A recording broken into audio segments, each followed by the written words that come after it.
હરે કૃષ્ણ, નુપાસ કિચનમાં તમારું સ્વાગત છે. ત્યારે શિયાળામાં સરસ મસ્ત તાજા શાકભાજી મળી રહ્યા છે અને હવે ક્રિસમસ પણ આવી રહ્યું છે, તો સેલિબ્રેશન માટે કંઈક તો બનાવશો ને. તો આ મિક્સ વેજીટેબલ જરૂરથી બનાવજો, ખૂબ જ સરસ બને છે અને આપણે બિલકુલ એકદમ ઢાબા સ્ટાઇલથી બનાવશું, જે હાઈવે પર ઢાબામાં મળે તે જ રીતે બનાવશું. તો જો તેને માટે મેં એક નાનો પીસ પનીર લીધું છે, એક બટાકો લીધો છે, એક ગાજર, એક કાંદો, થોડું ફ્લાવર અને અડધો કપ વટાણા લીધા છે. આ બધાને નાના ડાઈસમાં સમારી લીધા છે. હવે ગેસ પર ધીમા તાપે એક પેનમાં થોડું તેલ ઉમેરીશું અને પહેલાં તો આપણે જે ડાઈસ કરેલા બટાકા છે તેને સાંતળી લઈશું. જો આ રીતે શાકભાજી સાંતળીને પછી ઉમેરશો ને તો ખૂબ સરસ થશે. બાફીને ઉમેરશો ને તો થોડો સ્વાદ ફિક્કો લાગે છે. તો આ રીતે આપણે સાંતળી લઈશું. જો બટાકા સરસ સતળાઈ ગયા છે, બ્રાઉન થઈ ગયા છે, તો બીજા પણ શાકભાજી આપણે ઉમેરી દઈશું. અને કાંદાને આ રીતે મેં પિત્તા કરીને લીધા છે. તેને એક પેલા જે આપણા પડ હોય ને તે છૂટા કરીને પછી ઉમેર્યા છે. તમે ઈચ્છો તો સ્લાઈસ કરીને પણ ઉમેરજો, પણ આપણે ઢાબા સ્ટાઇલથી બનાવીશું તો ઢાબાવાળા આ રીતે જ બનાવે છે. હવે શાક આપણું ચડે, ઢાંકીને ચડવા દઈશું. ત્યાં સુધી આપણે એક મસાલાનું મિક્સ બનાવી લઈશું. એક વાડકીમાં 2 ટેબલસ્પૂન બેસન ઉમેરીશું, ચપટી હળદર, 1 ચમચી ધાણા જીરું, 1 ચમચી તીખું લાલ મરચું, 1 ચમચી કાશ્મીરી લાલ મરચું અને હાફ ટીસ્પૂન કિચન કિંગ મસાલો અથવા ગરમ મસાલો ઉમેરીને આ મિક્સને આપણે તૈયાર કરી લઈશું. સરખું મિક્સ કરી લઈશું, જે આગળ આપણે ઉપયોગમાં લઈશું. જુઓ, હવે આપણા શાકભાજી સરસ ચડી ગયા છે, સંતળાઈને તૈયાર થઈ ગયા છે. આ રીતે કરવાથી શાકની મીઠાશ જળવાઈ રહે છે અને શાકનો લોચો પણ નથી થઈ જતો. હવે આ સંતળેલા શાકભાજીમાં આપણે ચપટી હળદર અને થોડુંક લાલ મરચું ઉમેરીશું, જેથી ગ્રેવીમાં મિક્સ કર્યા પછી તેનો સ્વાદ ખૂબ સરસ આવશે. આ રીતે મિક્સ કરી લીધું છે શાકને અને ગેસ ઓફ કરી દીધો છે. તમે મારી ચેનલ સબસ્ક્રાઈબ ન કરી હોય તો જલ્દીથી કરી દેજો. હવે ગેસ પર બીજું પેન મૂક્યું છે મેં, તેમાં થોડું તેલ ઉમેરી લીધું છે. હવે તેલ થોડું ગરમ થાય એટલે 1 ટીસ્પૂન જીરું ઉમેરીશું. જીરું કકડે એટલે એમાં થોડી ચપટી હિંગ ઉમેરીશું.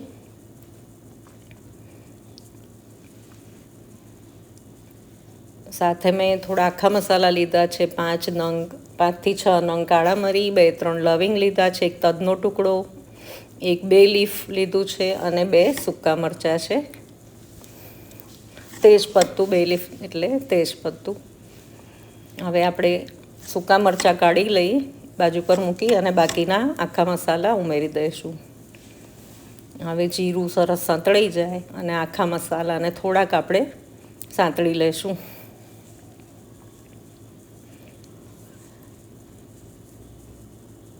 તમને મારી વિડીયોઝ જોવાનું ગમતું હોય તો લાઈક કરી દેજો અને સબસ્ક્રાઈબ કરો તો બેલ આઇકન પ્રેસ કરવાનું ભૂલતા નહીં, જેથી આવી જ વિડીયોઝનું નોટિફિકેશન મળતું રહે.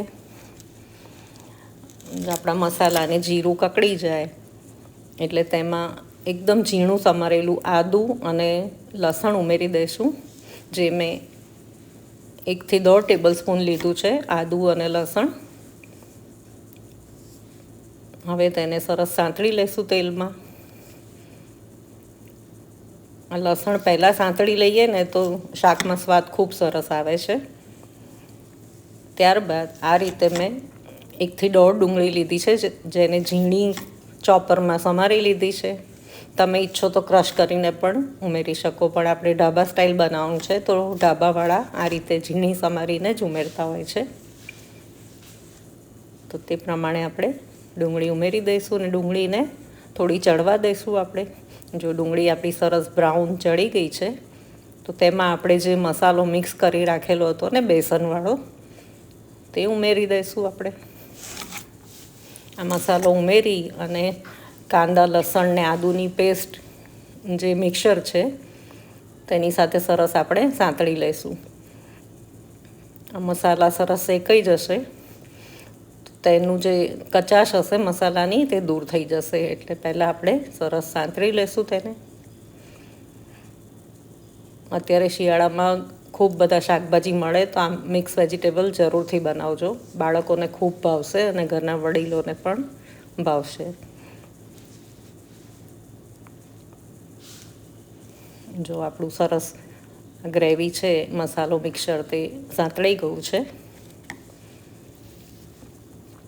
ત્યારબાદ મેં આવી રીતે ચોપરમાં એકદમ ઝીણું સમારી લીધું છે ટામેટું.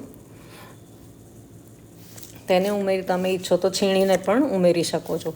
એની પ્યોરી નહીં ઉમેરવાની, આ રીતે ઝીણું સમારીને જ ઉમેરવાનું. એનું ટેક્સચર જ અલગ આવશે. આ શાક જ્યારે બનીને તૈયાર થશે ને તો ટેક્સચર એનું આખું અલગ આવશે. તમે ગ્રેવી મિક્સરમાં ગ્રાઇન્ડ કરીને ઉમેરો એના કરતાં આ અલગ જ બનશે. હવે તેમાં આપણે જે બાજુ પર કાઢી રાખેલા સૂકા મરચાં ઉમેરી દઈશું. જો આપણે પહેલાં ઉમેર્યા હોત તો વઘારમાં તે બળી જાય. હવે થોડું પાણી ઉમેરી લેશું જેથી આપણા મસાલા અને ગ્રેવીનું મિક્સર સરસ સંતળાઈ જાય અને સરસ તૈયાર થઈ જાય અને મસાલા આપણા બળે નહીં. મિક્સર શેકાઈને સરસ તૈયાર થઈ ગયું છે. તો તેને થોડી વાર માટે ઢાંકી અને આપણે થોડું થવા દઈશું, ચડવા દઈશું. જ્યાં સુધી તેલ છૂટું ન પડે ત્યાં સુધી આપણે તેને થવા દઈશું. જો 5 થી 10 મિનિટ બાદ તેલ છૂટું પડી ગયું છે. હવે તેમાં એકદમ જાડું મોડું દહીં આપણે ઉમેરીશું. જે પાણી કાઢી નાખેલું હોય તેવું દહીં ઉમેરવાનું. તે મેં અડધો કપ ઉમેર્યો છે.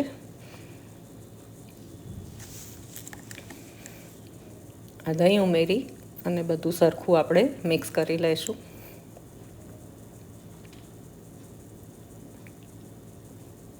દહીંના લીધે ગ્રેવીમાં એટલું રીચ ટેક્સચર આવે છે અને સ્વાદ પણ ખૂબ સરસ લાગે છે. જો છે ને ગ્રેવીનો આખો રંગ જ બદલાઈ ગયો અને કેટલી સરસ લાગી રહી છે. સુગંધ તો ખૂબ જ સરસ આવી રહી છે.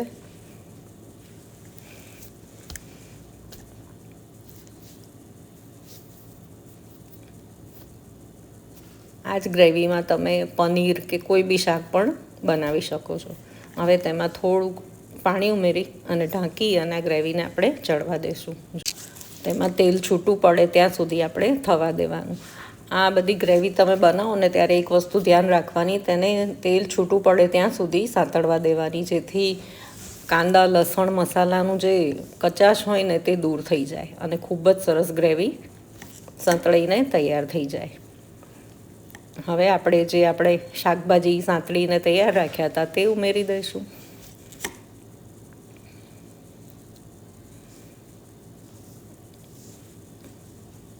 અને બધું સરખું મિક્સ કરી લઈશું.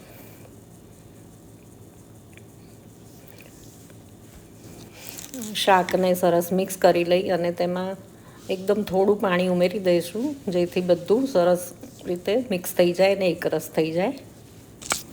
આ શાક પરોઠા, રોટલી, પૂરી કે રાઈસ સાથે ખૂબ જ સરસ લાગે છે. તમે સાંજે ડિનરમાં બનાવો, સવારે લંચમાં બનાવો કે બાળકોને ટિફિનમાં પણ પેક કરી આપશો તો હોંશે હોંશે ખાઈ લેશે.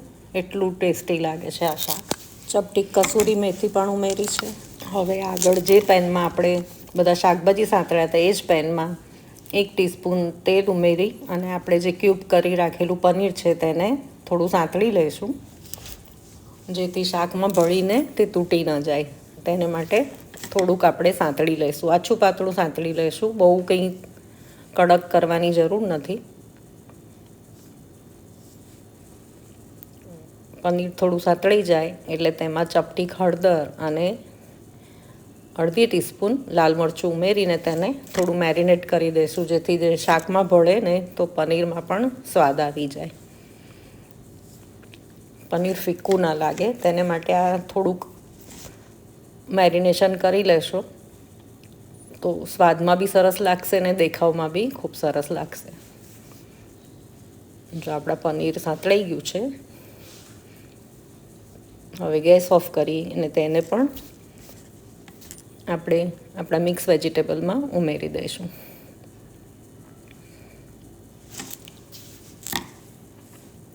આપણા મિક્સ વેજીટેબલનો કલર પણ ખૂબ સરસ આવી ગયો છે અને જોતાં જ મોંમાં પાણી આવી જાય તેવું આ શાક બન્યું છે. તો એકવાર જરૂરથી બનાવજો, ઘરના સૌને ખૂબ જ ભાવશે અને માર્કેટમાંથી લાવવાની જરૂર પણ નહીં રહે.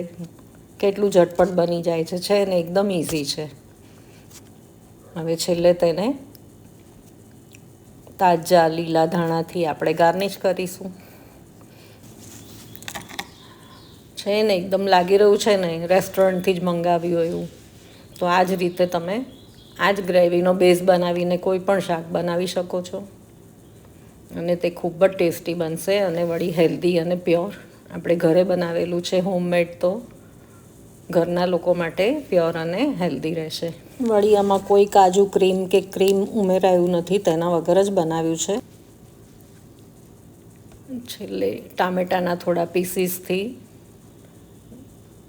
આ રીતે મેં ગાર્નિશ કર્યું છે અને લીલા મરચાં થોડા ઊભી સ્લીટ એટલે ઊભી ચીરી કાપી અને તેને આ રીતે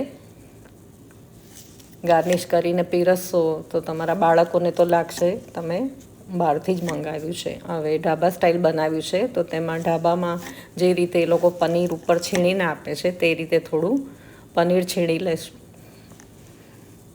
તો એકદમ છે ને બની ગયું ને આપણું ઢાબા સ્ટાઇલ મિક્સ વેજીટેબલ. તો સરસ ગરમા ગરમ પરોઠા, રોટી કે નાન સાથે પીરસો અને આ શિયાળાની ઠંડી ઠંડી ગુલાબી ઠંડીનો આનંદ માણો. તો ચાલો ફરી મળીશું આવી જ અવનવી રેસિપીસ સાથે. ત્યાં સુધી આવજો, ધ્યાન રાખજો તમારું.